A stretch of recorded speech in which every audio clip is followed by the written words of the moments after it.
Inspector साहब, सच साबित करने के लिए एक और आदमी है अनु के पास।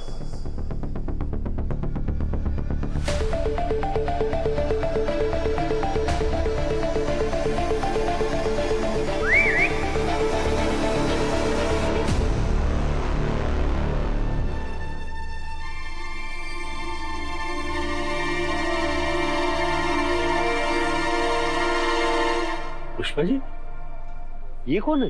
ये तो मेरे मास्टर जी हैं।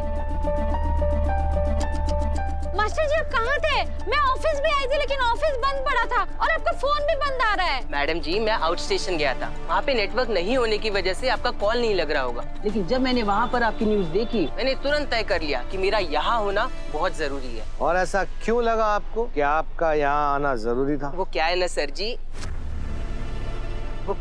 जी, कि मेरे पास कुछ ऐसा है जो आप सबको देखना बहुत जरूरी है।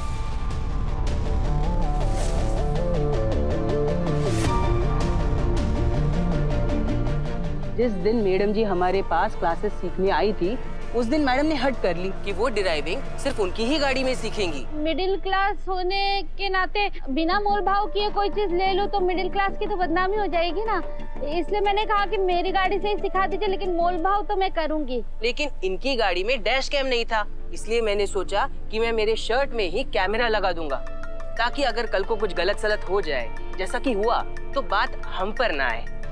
देखिए कुछ ऐसा हुआ, मैं दिखाता हूँ। ये देखिए, इन्होंने पार्किंग लॉट में एक पार्क गाड़ी को टक्कर मार दी। उसके बाद मैं इन्हें कुछ सिखा ही नहीं पाया था।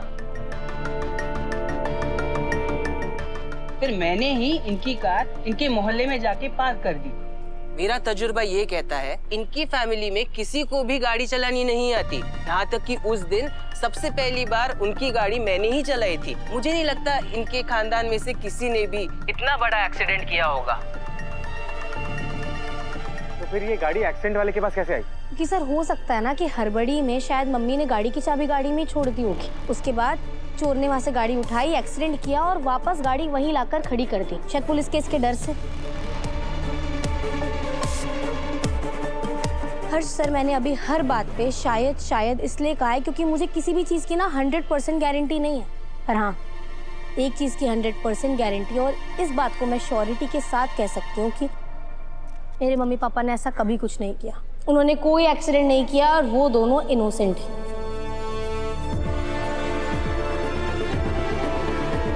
मैंने आपके सामने सारे गवाह, सारे सबूत पेश कर दिए, पर आपको अभी भी हम पर शक हो रहा है तो आप एक बार खुद सोच कर देखिए ना, हम लोग बोला ऐसा क्यों करेंगे, ऐसी क्या वजह है हमारे पास, ऐसा कारण क्या है? Oh hello miss Chandni Chowk legal firm. इनाफा, कितनी सारी बातों में एक पॉइंट तो तुम भूल गई हो। हर एक चीज के पीछे कोई ना कोई वजह हो, ऐसा जरूरी नहीं, और हो सकता है कि एक्सीडेंट गलती से हो गया हो। जी मैम, बिल्कुल सही कहा आपने, ऐसा हो सकता है कि एक्सीडेंट गलती से हो गया हो, पर हाँ मेरे पापा ऐसे इंसान नहीं है कि वो गलती करके अपनी गलती को ना माने।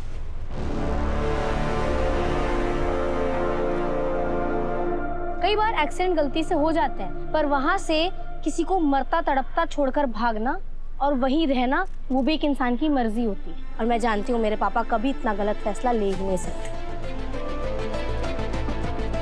आप खुद सोचिए सर, जो आदमी किसी और का किया हुआ गुनाह अपने सर पर लेने के लिए तैयार है, क्या वो अपना किया हुआ गुनाह नहीं मानेगा? ऐसा हो सकता है क्या?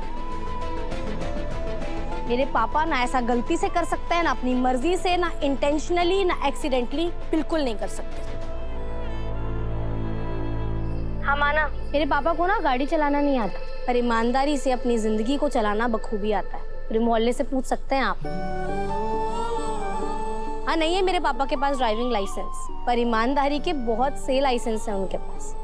हमने देखा कि उनसे गाड़ी का इंजन स्टार्ट नहीं हो रहा था, पर वो एक आम आदमी है जिनकी ईमानदारी का इंजन ना हमेशा ऑन ही रहता है, कभी भी ऑफ नहीं होता। सर उनकी ईमानदारी की गवाही देना तो दूर, अगर पूरी चांदनी चौक में सब उनकी ईमानदारी की कस्में खाते ना मिले ना, तो मैं अपनी सारी दलीलें, सारी दावे वापस ले लूंगी।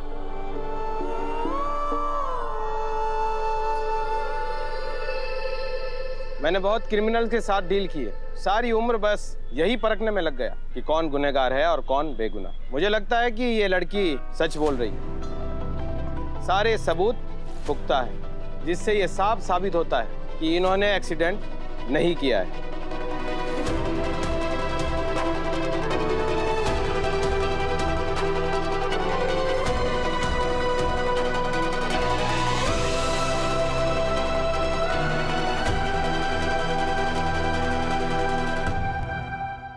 लेकिन अब सवाल ये उठता है कि अगर इन्होंने एक्सीडेंट नहीं किया है तो फिर ये किया किसने?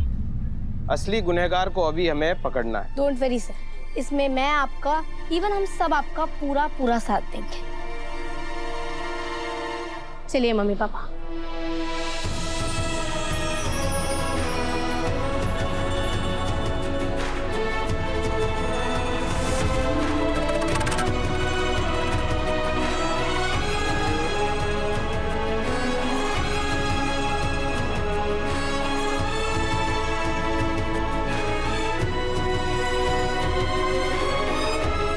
जैसा कि आप देख रहे हैं कि आज यहाँ आम आदमी की जीत हुई है और गोपाल शर्मा के ऊपर जो भी आरोप लगे थे सारे खारिज हुए। किसी को उम्मीद नहीं थी, पर गोपाल शर्मा की बेटी अनु शर्मा ने पुख्ता सबूत पेश करके अपने पेरेंट्स को इनोसेंट प्रूव किया।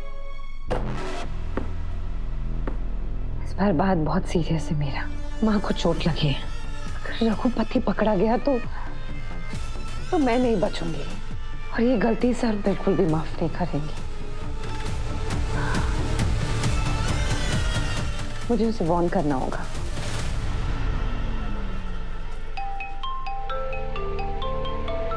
पापा आप क्या ढूंढ रहे हो? अरे फोन की रिंगटोन बज रही है, फोन आ रहा है मेरा, पर फोन गया कहाँ? तुम लोग एक दूसरे का मुंह क्या ताक रहे हो? कोई कुछ बोलेगा?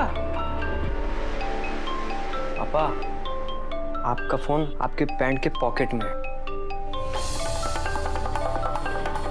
मैंने देखा ही नहीं। भैया सब ठीक है? तबीयत ठीक है आपकी? हाँ हाँ सब कुछ ठीक है। अरे लेकिन भैया को क्या हुआ है? ऐसा अजीब बर्ताव क्यों कर रही है? मम्मी, जहाँ तक मैंने नोटिस किया है मामा सुबह से ही ऐसे बिहेव कर रहे हैं। मुझे तो लग रहा है कि कुछ ना कुछ गड़बड़ है। मैंने कहा था ना कि अनु के पापा मम्मी इनोसेंट, उन्होंने कुछ नहीं किया। देखो अनु ने वो प्रूव भी कर दिया। बस कीजिए ब्रो इन लॉ, अपने किए का क्रेडिट ना उस अनु को देने की आपको कोई जरूरत नहीं है। इन सब चीज के पीछे आपका हाथ है ना? मानसी, मैंने अनु की हेल्प नहीं की, मैंने सिर्फ सच की हेल्प की है। और सच यही है कि अनु के पापा ने कुछ नहीं किया। तो किसने किया? किस घटिया आदमी ने ऐसे किया? हमारी माँ को बीच सड़क पर ऐसे मरता हुआ छोड़ दिया। भैया हम उसे नहीं छोड़ सकते। We have to catch him. We have to punish him. सब होगा बेटा, तो चिंता मत कर। हम दोनों भाई मिलकर उस आदमी को ढूंढेंगे, पकड़ेंगे और उसे किए की सजा भी देंगे। लेकिन उस गुनहगार को पकड़ने से पहले ये जरूरी था कि जिस पर गलत इल्जाम लगे हैं उसे बरी करवाना। मैं उसमें कामयाब रहा कि नहीं? तुम्हारे दिल में अनु के लिए जो शक पैदा हुआ था वो दूर हुआ कि नहीं? हाँ भैया, मुझे अनु से या उसकी फैमिली से कोई प्रॉब्लम नहीं है और मेरा जो शक था वो दूर हुआ। Thank you.